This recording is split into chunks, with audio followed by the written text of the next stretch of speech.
Hey everyone, and welcome back to our channel. In today's video, we are going to show you how to check the IP address here in Salesforce. Let's begin. Now, the first thing that you need to do is to log in using your credentials. If this is the first time here in Salesforce, I want you to click the sign up option. And from here, just follow the on-screen instructions and you're good to go. To check or manage the IP address ranges in Salesforce, you may want to view the trusted IP ranges allowed for your organization's login access. This is typically necessary for setting up login restrictions, managing the network security, or troubleshooting access issues. Once you're logged into your account, I want you to hover to the Quick Find menu and type in here remote site settings. Now, this step is very important because this is going to be the list of web addresses that your organization can invoke from Salesforce.com. If you don't have one, click the new remote site. Now, in this instance, okay, let me just type in the remote site name. All right. And the remote site URL is going to be this link. With that,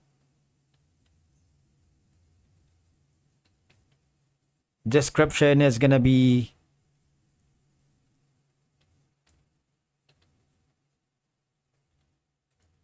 and click on save. What will happen is you would be forwarded here. And this is how basically you can find the IP address here in Salesforce. Now, the next thing that we're going to do is, now the next option is click the upper right corner here where you can see the gear icon and open the developer console. Click that and there's going to be a new window that will pop out. Wait for it. And here, now let me maximize the dev console for you. Now after this, I need you to press Ctrl+E.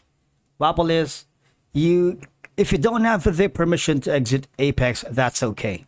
But if you can, you can simply now go to the test and click on new run. All right, we're going to test a specific code here to find the IP address of the Salesforce org.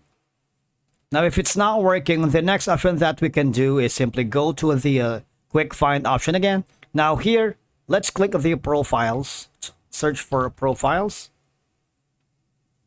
All right, click that. Now here, you should be able to find the login history. Press Ctrl+F to type in login history. If you can't find it, try again on the quick find and type in login and search for the login history. Now here, this is going to be the source IP. You see that? Source IP is this. Login time is this. For each login attempt. All right? Now, this is particularly useful for auditing user activity, troubleshooting login issues, or identifying unauthorized access attempts. That's it for today's video. Thank you so much for watching. We will see you again in the next one.